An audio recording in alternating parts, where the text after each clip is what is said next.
After Puff's indictment, and he's been in the news, he's on every headline from hip hop, the music business, even just general news. Like I'm hearing freak offs on CNN. It's kind of weird. But his streams went up by almost 20%.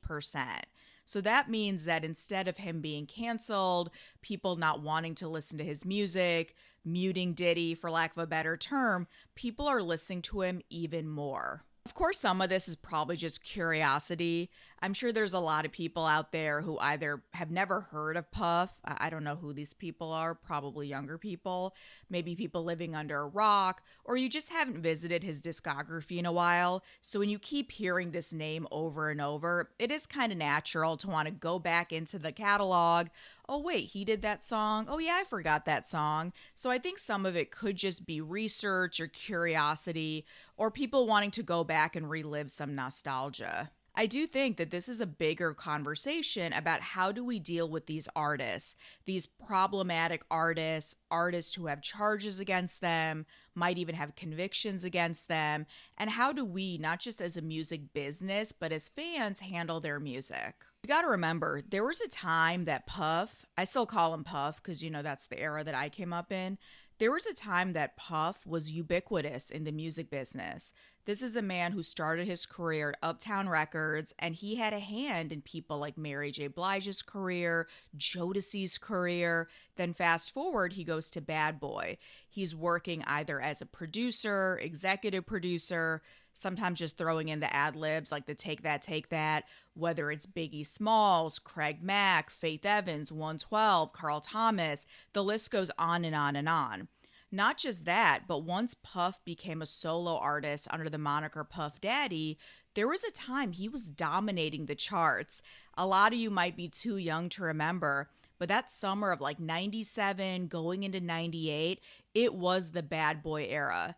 Some people would call it the shiny suit era, which is a nod to the Mo Money Problems video, then later the Mace Feel So Good video. But it was about the bling era. It was about having fun again. Pac and Big had passed, and hip hop was in a really dark place. Puffy, as the head of Bad Boy, he became his label's biggest star. He put that Bad Boy logo on his back, and he really brought fun back to hip hop. You can forget all those incredible hit records. I mean, I'm just kind of going off memory. We got Can't Nobody Hold Me Down, I'll Be Missing You, It's All About the Benjamins, Been Around the World, which, by the way, I think the remix was better than the original, so let me know if you agree with that. And this is just off one album. Victory, Young G's. I mean, all of this was on Puffy's first solo album. And there's a reason that that record sold 7 million just like out the gate. It was one of the biggest records that came out that year. Everyone wanted a piece of that Puffy sound, whether it's SWV and Someone, Mariah Carey, Honey, Lil Kim, No Time. Every artist wanted that, like that Bad Boy magic, that sheen and that gloss that I think Puffy and specifically the Hitmen, his producing crew, they just knew how to give. In fact, back in 97, Puff spent 26 weeks at #1 on the Billboard Hot 100 charts, more than any other artist. He became one of those artists, one of those rare artists, where he was replacing himself on the chart, where Mo Money, Mo Problems replaced I'll Be Missing You. He was that big of an artist. So the question is, how do you delete Diddy? This is a man who's contributed to music either directly as an artist or indirectly as a label head, a producer, an executive producer, an A&R, a stylist, a choreographer for over 30 years. And that's going to be the issue when it comes to deleting Puff or deleting his music. How deep do you go into the catalog? So I think one artist that people often point to in the music business is R. Kelly. This is someone who I would say, for all intents and purposes, has been canceled by the music industry. And I'm going to get into a little bit of the nuance of that in a minute. I think for R. Kelly, what was really the tipping point, because you got to remember, this is a man who had sexual abuse allegations for decades before anything really changed in the music business. I think the combination of the Surviving R. Kelly doc and then also legal action that directly led to his conviction is what changed a lot of people's minds. It started in 2018 when Spotify announced that it was going to remove R. Kelly from any of its playlists and also its algorithmic playlists. So what does that mean? Basically, if you go on, let's say, like a Spotify R&B playlist or like a party playlist or a Midnight Storm playlist, you're not going to hear R. Kelly because these are playlists that Spotify has made and they're sanctioning. That said, they didn't remove him from the platform. You can still go stream R. Kelly's music. And this is just something I like to check on, just me being a curious music journalist. I like to check on his monthly data from time to time. And by and large, I mean, almost every month, R. Kelly is still pulling in about 5 million monthly uniques. So, as much as Spotify can put in a corporate policy, they're not going to change anything if fans still want his music.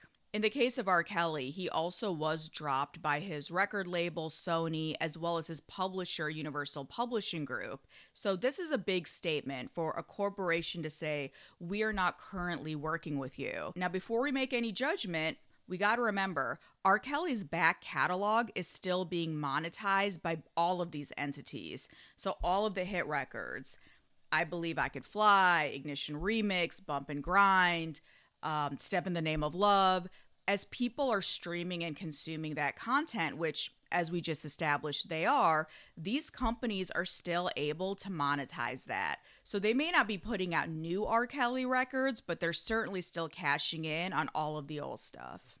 I think of all the platforms, YouTube probably took the strongest stance. So they removed R. Kelly's official accounts on YouTube. You can't just go searching for his music videos. But if you are a fan and you're uploading unauthorized content or your own user-generated content, YouTube, TikTok, I mean, they're still going to let it up there. What adds another complicated dimension is sometimes the money generated from a catalog is actually used to help pay victims. In the case of R. Kelly, about $500,000 of damages that victims were supposed to get directly came from R. Kelly's money. So there are fans who would argue, look, I love the music, I want to keep listening to it, and in fact, by listening to it, I'm helping his victims because otherwise they may not be getting paid the money that they're owed.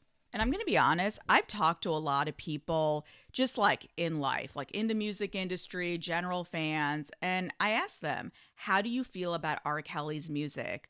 Across the board, whether it's by generation, gender, race, it doesn't matter. People are really uncomfortable because I'm going to be honest, a lot of people still like his music. You watch a show like R&B Money, which is like one of my favorite podcasts. It's a show about R&B music. It's hosted by Tank and Jay Valentine. And they have a segment in the show where people like the guests, the singers, the songwriters, producers, they come on there and they shout out like their top 5. Who are your favorite artists, your favorite songs? I can't tell you how many artists shout out R. Kelly. Most of them put in that disclaimer, like just letting you know, I'm talking about the music, the art, his musical genius, and not him. But they can't deny his catalog. They can't deny his influence on the world of R&B and music. I think Puff is going to be the same way. Some would argue that the case of R. Kelly was easier. You could conceivably cancel R. Kelly's music as a main artist, as a guest artist, even when he wrote for other people. Although some people don't know, behind the scenes, he had like a crazy pen game. He wrote Fortunate for Maxwell, which is like one of my favorite songs of all time, Life for Casey and JoJo, More and More for Joe, You Are Not Alone for Michael Jackson. If you're going to get that granular, okay, fine, you cancel all of the stuff that he's written on. But with Puff, it's even harder. Are you ready to cancel all of Biggie's catalog? I mean, Biggie is one of my favorite rappers of all time. Top 3, I mean, on some days it's like number 1, the GOAT, the greatest of all time. I don't know about a world where I can't listen to Ready to Die. I can't listen to Life After Death. Of course, hearing Puff and his ad-libs, and in his case, kind of the over ad-libs. I'm not sure why he was on every record. But it's going to be hard to hear him just knowing what the allegations are, what we know from the video footage and other things coming forward. But I can't not love Biggie. I mean, that's one of the GOATs. He's one of my favorite artists of all time. There's so many artists who have had classic records with Puff. Mariah and ODB's Fantasy, the remix, Mariah's Honey. I mean, these are some of my favorite records. And just in general, Puffy has been so instrumental, whether it be in music, fashion, pop culture, lifestyle, for my entire life. And I think for a lot of people, I'm sure many of you watching this video, you feel the same way. So we're in this really complicated situation where we want to support victims, we want to be advocates for change, and we want to see real change happening within hip hop. But then what do you do when the art and the artistic contribution has been so significant? Can any of us really separate art from artist? You see people struggling with this across the board. Do you watch a Woody Allen film? Are you able to, let's say, watch Paid in Full and the production company behind it is Miramax, which is Harvey Weinstein? Like, how far, how many degrees removed do you really go? Or do you just throw your hands up and say, you know what, at some point, probably most people are canceled or should be canceled. And if we're going to go that behind the scenes, there's just going to be nothing left to support. I don't know the answer. For my Time Magazine article, I interviewed Angela Yee from Way Up with Yee, as well as Torre from SiriusXM and author Kathy Andely, and they pretty much echoed this sentiment. It's very, very hard. How do you separate Puff the artist, Puff the cultural contributions from Puff the person? My personal prediction is that when it comes to companies, so like big companies, the Spotifys, the YouTubes, brands, they're not going to be actively promoting Puffy, at least not right now. They're going to see where the chips fall, but at the moment, in the short term, Puffy's just not going to be someone that Spotify will be playlisting actively. I can't see any like film or TV projects syncing his music specifically, but I don't think it's going to affect the rest of the Bad Boy roster. I've been out and about in New York at multiple venues. I've heard so many Biggie records. In fact, I've even heard It's All About the Benjamins. The DJ just skips Puff's verse and goes like straight into the rest of the record. But I don't see that his music across the board, especially the artists that he worked with, the artists that he was involved in their careers, them being punished for his sins. That's the thing with cancel culture. I often say I don't believe in cancel culture. I believe in accountability culture. Because the idea of canceling someone or sort of deleting them or erasing them from history, it doesn't really happen. Like, it sounds great. It sounds great in headlines and on social media. But I think by and large, a lot of it is going to be a personal decision by consumers. You vote with your clicks, with your dollars. If there's someone that you choose not to support, you have absolutely every right. Don't listen to their music. Don't watch their videos. Don't support them or the artist that they had a hand in. You have every right as a fan and as a lover of music to do that. But I don't know. I think we're just in a really uncertain place when it comes to Diddy, his music, and his legacy. But I'd love to know what you think.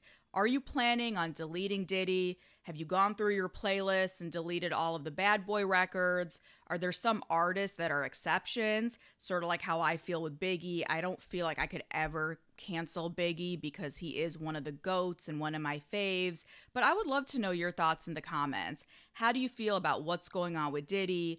Like me, do you just feel conflicted? Like you want to do the right thing, you want to support victims, you want to support the larger cause, but it's really hard. How do you then become a fan of music? How do you then support art? I don't know any of these answers, but let me know in the comments. I would love to know what's on your mind and what you're thinking.